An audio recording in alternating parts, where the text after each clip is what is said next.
నమస్కారం. ఈ ఎక్స్ప్లెయినర్కి స్వాగతం. ఈరోజు మనం మాట్లాడుకోబోయేది మామూలు వ్యక్తి గురించి కాదు. భారత స్వాతంత్ర్య సంగ్రామంలో దేనికి తలొగ్గని ఒక అగ్నిపర్వతం, మన నేతాజీ సుభాష్ చంద్రబోస్ గారి గురించి. ఆయన జీవితం కేవలం ఒక చరిత్ర కాదు, ఎప్పటికీ రక్తాన్ని మరిగించే ఒక అద్భుతమైన స్ఫూర్తి. అసలు ఈ అసాధారణ ప్రయాణం ఎక్కడా ఎలా మొదలైందో ఇప్పుడు చూద్దాం. ఒక్కసారి ఈ టైంలైన్ గమనించండి. కటక్లో మొదలైన చిన్ననాటి జీవితం, లండన్లో ఐసీఎస్ చదువు, తిరిగి ఇండియాకి రావడం, అక్కడ్నుండి సాహసోపేతంగా జర్మనీకి తప్పించుకోవడం, చివరగా సింగపూర్లో ఐఎన్ఏ పగ్గాలు చేపట్టడం.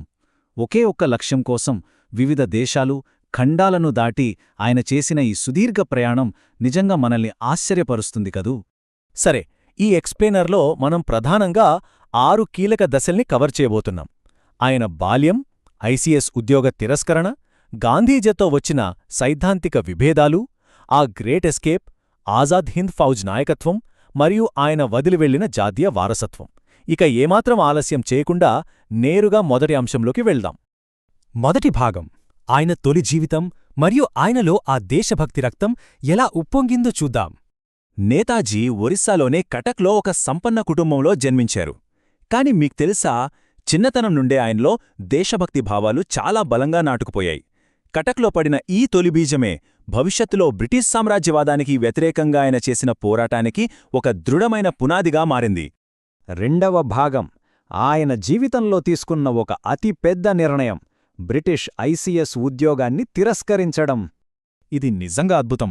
తండ్రి కోరిక మేరకు లండన్ వెళ్లి అప్పట్లో అత్యంత కష్టమైన, ప్రతిష్ఠాత్మకమైన ఐసీఎస్ పరీక్షను ఆయన చాలా ఈజీగా పాసయ్యారు.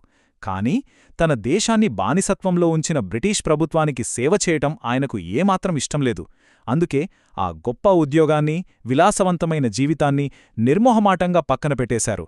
ఎలాంటి భద్రత లేని స్వాతంత్ర్య ఉద్యమంలోకి దూకడానికి అలాంటి జీవితాన్ని వదులుకోవటం సాధారణమైన విషయం కాదుగదా. ఇక మూడవ భాగం, జాతీయ రాజకీయాల్లో వచ్చిన ఒక కీలకమైన సైద్ధాంతిక ఘర్షణ గురించి మాట్లాడుకుందాం.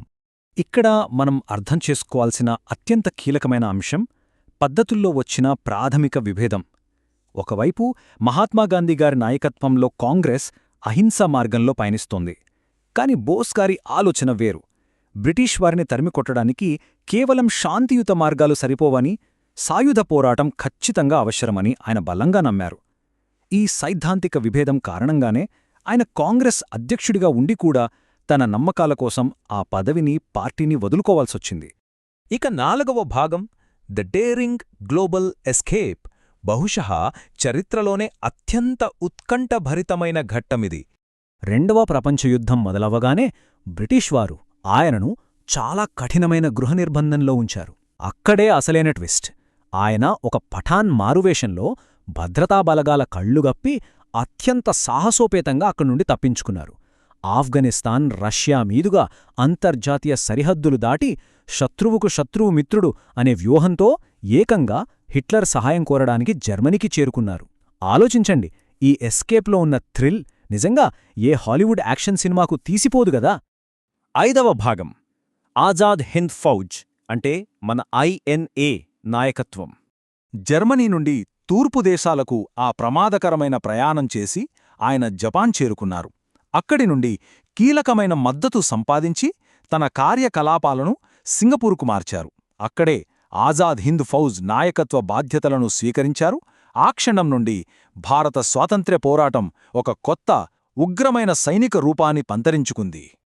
మీరు నాకు రక్తాన్నివ్వండి, నేను మీకు స్వాతంత్ర్యాన్నిస్తాను. వావ్, ఈ ఒక్క మాట చాలు కదా నరాల్లో కరెంటు పాసవడానికి. ఈ ఐకానిక్ నినాదం ఆనాడు దేశవ్యాప్తంగా ఉన్న యువతలో అగ్నిని రగిలించింది. స్వాతంత్ర్యం కోసం సర్వస్వం అర్పించడానికి ఆసియా అంతటా ఉన్న భారతీయులను ఈ ఒక్క పిలుపు ఏకం చేసింది.